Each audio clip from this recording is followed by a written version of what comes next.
um pedacinho do Eu Sinto a Presença de Deus, amém? Eu sinto a presença de Deus. Eu sinto a presença de Deus.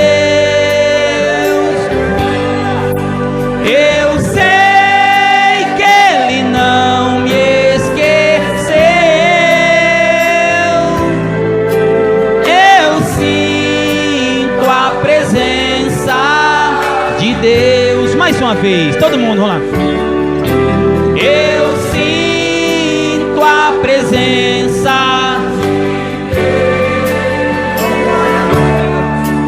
Eu sinto a presença de Deus. Eu sei que Ele não me esqueceu. Eu sinto a presença de Deus. Quando pelo vale da vida vem sobre mim um temporal,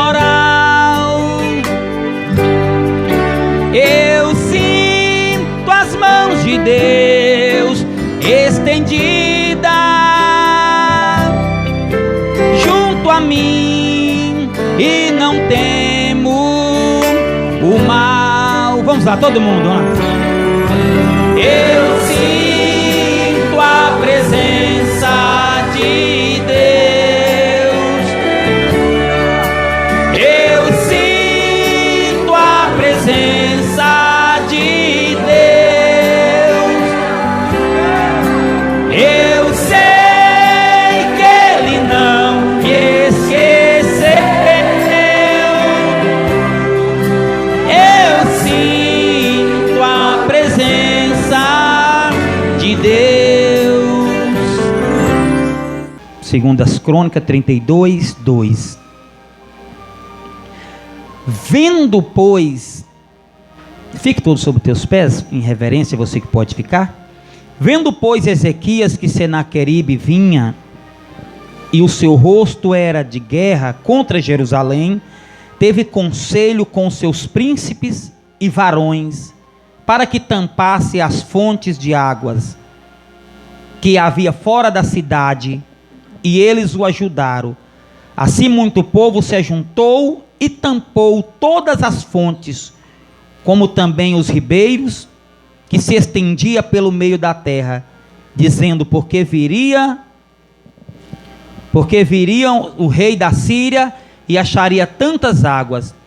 E ele se fortificou e edificou todo o muro quebrado até as torres, e levantou outro muro fora, e fortificou a Nilo, cidade de Davi, e fez armas e escudo em abundância. Até que está bom.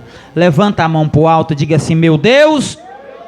Diga com muita fé, diga assim, meu Deus, meu Pai, nesta noite, fala comigo, através da sua palavra. Amém. Pode se sentar e adorar a Deus com palmas. Bem alegre, bem alegre, bem alegre. Bem alegre as palmas para Jesus, bem alegre. Para o Rei Jesus, isto, para o Rei da Glória. Amém? Nós vamos para a palavra agora. Quero pedir a atenção de toda a querida e amada igreja, as crianças também, para estar recebendo a palavra do nosso Deus nessa noite, porque Deus, Ele vai falar, Ele quer abençoar todos nós no nome de Jesus Cristo, amém? Glória a Deus. Agora, invite a andar agora na hora da palavra, as crianças também, amém, irmãos? Glória a Deus. Nós fizemos a leitura na palavra do Rei Jesus Cristo aqui, sobre um rei chamado Ezequias. Ezequias foi um rei, irmãos, que foi muito de oração, de busca do Espírito Santo. Foi um rei diferente, dos outros reis que não buscava a presença de Deus. Eu estava lendo poucos minutos aqui no altar, em 2 Crônicas 30, no versículo 12, fala assim, ó: e em Judá esteve a mão de Deus, dando-lhe um só coração, para fazer o mandato do rei e dos príncipes, e conforme a palavra do Senhor. Amém? Então, na mensagem aqui falou que a mão de Deus era na época do reinado de Ezequias. Ezequias edificou o templo de Deus, a casa onde o povo adorava a Deus. Então Ezequias foi um homem que preocupava muito, irmãos, com o povo de Deus. É por isso que, como eu disse para os irmãos, a gente tem que olhar os planos. Está chegando aí a eleição, vocês têm que olhar os planos que vai atingir a igreja e os que não vão atingir a igreja, os planos na área da política. Não estou dizendo o que é Lula ou Bolsonaro, não, estou dizendo os planos. Ninguém é bobo, todo mundo é inteligente, né, irmãos? Vocês vão olhar os planos que vão favorecer, que vai fazer o povo de Deus adorar a Deus, ou que talvez vai atrapalhar, ou que vai colocar o povo para transgredir a lei de Deus ou não, irmãos. A gente tem que ficar bastante atento. Está na reta final, todo mundo sabe que Jesus está voltando, todo mundo sabe que os sinais estão aí para se cumprir. Peça a Deus muita direção, pede Deus, né? Se for para você errar lá e anular tudo, para não ser cúmplice também, pede Deus, porque os sinais estão para se cumprir. E como eu disse para os irmãos, a gente tem que ficar bastante atento, amém? À voz de Deus, porque Jesus está voltando, independente do presidente que for, nós temos que orar para Deus colocar um que vai favorecer para nós, amém? Ore a Deus, pede Deus direção nesse dia de domingo. Agora, nós vamos agora para a palavra. Fizemos aqui a leitura que Ezequias, ele tinha uma bênção muito grande. Deus cercou o rei Ezequias. Quando eu digo o rei Ezequias, cercou Judá, o povo de Deus, de muitas bênçãos, irmãos. A Bíblia diz: feliz é a nação aonde o Deus é o Senhor. Independente também de política, se nós estiver buscando a Deus, a nossa nação vai ser feliz, amém? Vai ser bendita. O pão de cada dia, de Mateus 6, 9, nunca vai faltar. O pão nosso cada dia nos dai hoje, amém? Se nós for fiel, permanecer fiel ao nosso Deus. Então Ezequias, Judá estava sendo muito abençoado.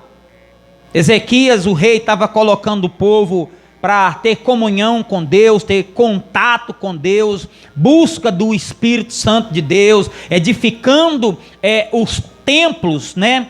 E Senaqueribe, que era um rei adversário, que era um rei da Síria, ele resolveu querer entrar em Judá, resolveu querer tomar posse das bênçãos do povo de Deus, tirar, separar para si.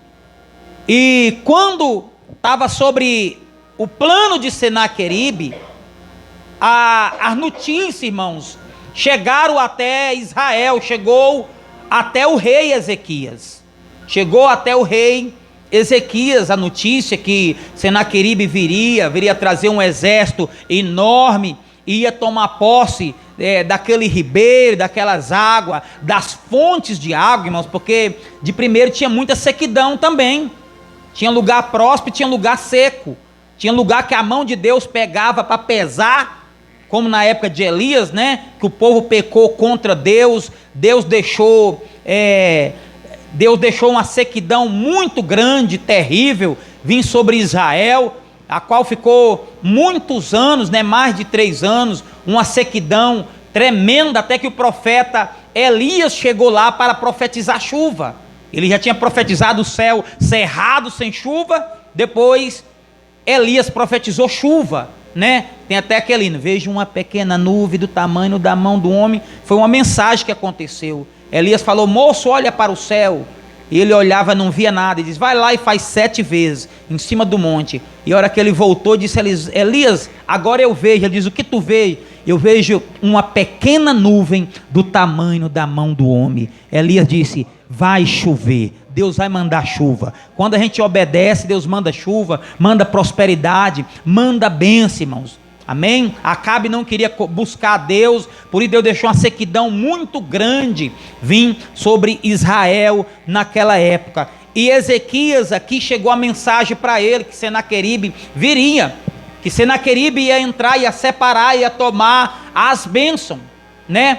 Senaqueribe representa aqui o ladrão, Senaqueribe aqui representa o inimigo, Senaqueribe aqui representa Satanás, irmãos, levando para o lado espiritual. E nos dias de hoje não tem sido, irmãos, diferente. Hoje talvez o ladrão ele não entra dentro da sua casa, dentro do seu lar, apesar que entra em muitos lares, em muitas casas. Entra nas ruas roubando, assaltando. O inimigo usando as pessoas, né? Usando as marginalidades para aumentar mais e mais situação difícil sobre a vida do homem, sobre a vida da mulher, sobre a vida da igreja, sobre a vida do ser humano do bem. O inimigo tem lutado 24 horas. Mas o diabo também, irmãos, tem lutado, aleluia, sem usar os seus adébitos. Que é os adeptos que eu falo, sem usar o ser humano. Igual exemplo, tranca a rua, o inimigo tem trancado as ruas, a área do emprego, a pessoa procura emprego, não acha, né? Fica sabendo que tem uma vaga de emprego, ou que chega lá, a vaga já não é para ele mais, já entrou outro no lugar. É o espírito do inferno, o ladrão, o diabo, Satanás. João 10:10 diz que o ladrão veio senão para matar, para roubar e destruir. E nós temos que fechar as brechas para o diabo não entrar. Nós temos que fechar as brechas para Satanás não entrar, porque o bandido não, a gente coloca um cadeado bom, coloca um alarme, coloca algo, coloca uma câmera, mas o inimigo adversário das nossas almas, isso não detém ele. Tempo de igreja não detém. Vim para a igreja muitas vezes não detém ele, irmãos. O que detém o diabo é a unção de Deus que está aqui dentro da igreja. Na época de Jeremias, Deus mandou Jeremias ficar lá na porta do templo. Jeremias fica na porta do templo. Jeremias, se eu não me engano, Jeremias 7, fica na porta do templo e prega, pede o povo para buscar a presença de Deus, pede o povo para esquecer dos seus maus caminhos. E diga para eles: templo de Deus não salva ninguém. As paredes, umas 4 paredes aqui da igreja, não salva ninguém.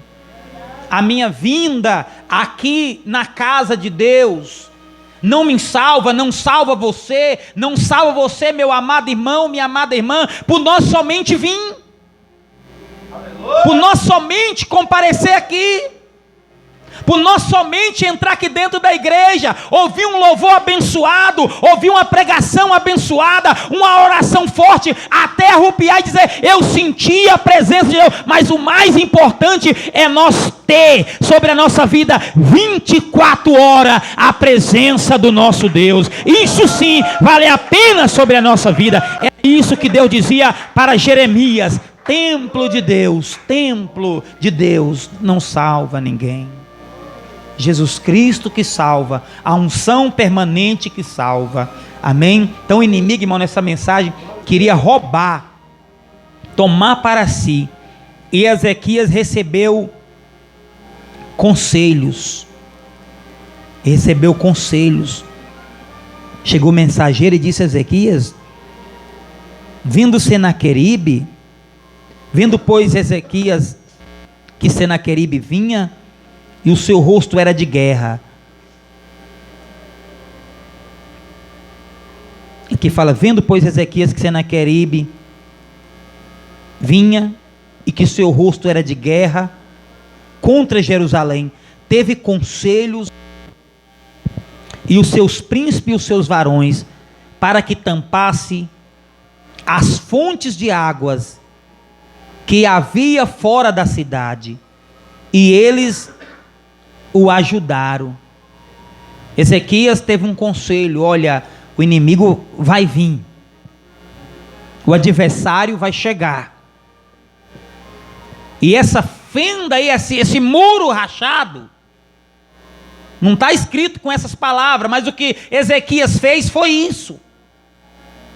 Foi pegar o muro que estava quebrado, com brecha, e mandou massa, mandou concreto, mandou ali talvez tijolos, aleluia, nas falhas, para o inimigo não entrar. Conselho de Ezequias naquele dia que ele recebeu foi esse: tampe todas as brechas para que o inimigo não venha entrar. E além, irmãos, do inimigo querer, como eu disse, para os amados irmãos, colocar enfermidade, colocar problema, ver nós na miséria, ver nós no desemprego, ver nós, aleluia, muitas vezes talvez com enfermidade que não tem cura, aos olhos da medicina, o inimigo quer impedir nós entrar no reino dos céus. O inimigo, Satanás, quer impedir, aleluia, nós chegar até Deus e adorar, como eu disse para os irmãos, aleluia, lá no livro de João 10:10, o ladrão veio senão para matar, roubar e destruir. Jesus disse numa das 7 igrejas, a igreja de Filadélfia, em Apocalipse 3:11, dizendo: guarda o que tens, para que ninguém tome a sua coroa, para que ninguém roube, para que ninguém tira o seu plano da salvação.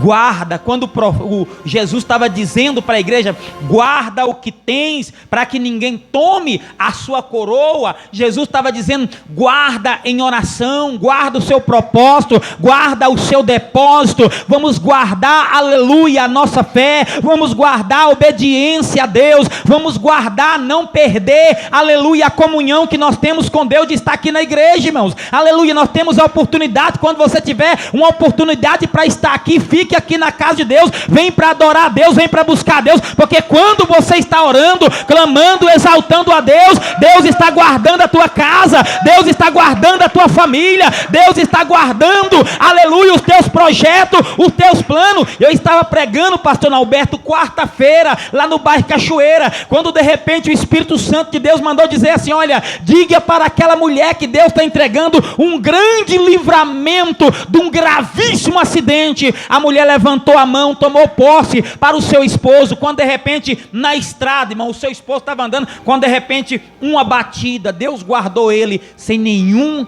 arranhão. Quando nós entramos aqui, irmãos, a gente que não vê com nossos olhos físicos a batalha espiritual que acontece.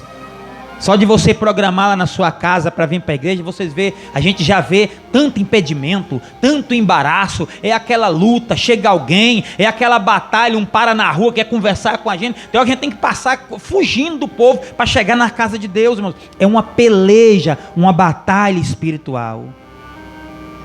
Vamos tampar todas as brechas, irmãos, do inimigo. Aquilo que você sabe que é brecha do diabo, que é impedimento para a sua vida. Irmão Deus, eu sei que está sendo impedimento, está sendo brecha para o inimigo entrar. Isso que eu estou fazendo, isso que eu estou assistindo na rede social, está sendo brecha para o inimigo entrar e ter êxito sobre a minha vida, para mim perder a unção de Deus, para mim perder o contato, irmãos. Quantas pessoas estão perdendo o contato com Deus, irmãos? Quantas pessoas estão perdendo a intimidade com Deus, aquela unção que tinha, aquela bênção que tinha sobre o seu coração, aquele fogo, aquela chama do Espírito Santo que tinha dentro do seu coração, hoje perdeu, aleluia, por coisas de prazeres de poucos minutos, de poucos segundos, coisas perecíveis. O inimigo encontrou a brecha na vida do homem, na vida da mulher. Aonde você souber que é uma brecha para o inimigo roubar unção, poder, revestimento, tampe a brecha. Tampe a brecha, para que não venha perder. É igual às vistas prudente disse: não vai até a cidade, compra, porque se eu der do meu, vai que o meu se acabe. Amém? Tem que ter cuidado, irmãos, para nossa unção não se acabar. A hora que a gente vê, fez igual Sansão. Sansão foi brincando tanto, deixando tanta brecha para Dalila. Dalila vinha para querer descobrir o segredo de tanta força, E Sansão sempre mentindo, não, é porque a minha força está assim, se me amarrar tal, com a corda, e amarrava ele, ó, que vinha os filisteus para matar Sansão, Sansão rebentava tudo, mas sempre dando brecha, mesmo pensando que a mentira dele ia livrar ele das mãos dos filisteus, mas ele dando brecha, dando corda para Dalila. Foi uma hora, né, Dalila fez um cafuné, ele não resistiu, né? Podia ter cortado o mal pela raiz, tampado a brecha, não feito igual Eva no jardim do Éden, foi dando corda para a serpente, em vez de dar um fora, para trás de mim, Satanás. Fez feito igual Jesus, deu tanta brecha, conversou tanto com a serpente que parece que virou amiga. Não, eu não posso comer. A gente não trata demônio assim. Ele fala, em nome de Jesus eu te repreendo. O Senhor te repreende, Satanás. Aleluia. Amém, irmãos? Não tenha vergonha não, manda Satanás embora, em nome de Jesus, tampa as brechas do diabo. Amém? Ezequias aqui, irmãos, tampou todas as brechas, todas as fendas que havia no muro, e ele colocou escudo, arrumou armas, colocou o seu exército em posição para a batalha. Ainda disse no seu coração, aqui fala aqui, ó, no 32:6, e pôs oficiais de guerra sobre o povo, e ajuntou para si na praça da porta da cidade, e falou ao coração dizendo, esforçai-vos, tende bom ânimo, não temais, não vos espanteis por causa do rei da Síria, nem por causa de toda a multidão que está com ele, porque há um maior conosco do que o que está com ele está o braço de carne, mas conosco o Senhor nosso Deus para ajudar e para guerrear a nossa guerra. E o povo descansou na palavra de Ezequias, rei de Judá. Que maravilha! Depois que tampa as brechas, irmãos, a gente não precisa de temer não. Se tampou as brechas, né, aquele versículo, não dê lugar ao diabo. Quando não dá lugar ao diabo, aí cumpre o que Paulo diz, sujeitai a Deus, resistir o diabo e ele fugirá de vós. Mas quando dá lugar para o diabo é igual os filhos de Seva, né, que está lá em Atos 19. Viu Paulo expulsando demônio, porque Paulo não dava lugar ao diabo, sai Satanás, e o diabo caía por terra, pegava avental, Paulo orava com os enfermos, passava os avental, vestia as vestes, era curado, e os filhos de Seva olhando aquilo, olhou para o endemoniado e disse, em nome de Jesus, a qual Paulo prega, né, falou assim, eu te esconjuro, Satanás, em nome de Cristo, a qual Paulo prega. O diabo disse, eu sei quem é Paulo, e sei quem é Cristo, mas quem és tu? Brecha aberta, irmãos, brecha aberta, né? Não deu conta de expulsar o demônio, e a Bíblia diz que foi um quebra-pau, o endemoniado bateu naqueles homens, né? Mais de 4 homens, deu uma surra neles, e foi notório, porque a brecha estava ali, e o diabo, tudo que o diabo quer, é brecha sobre a nossa vida, amém? Glória a Deus. Vamos orar um minutinho ao nosso Deus.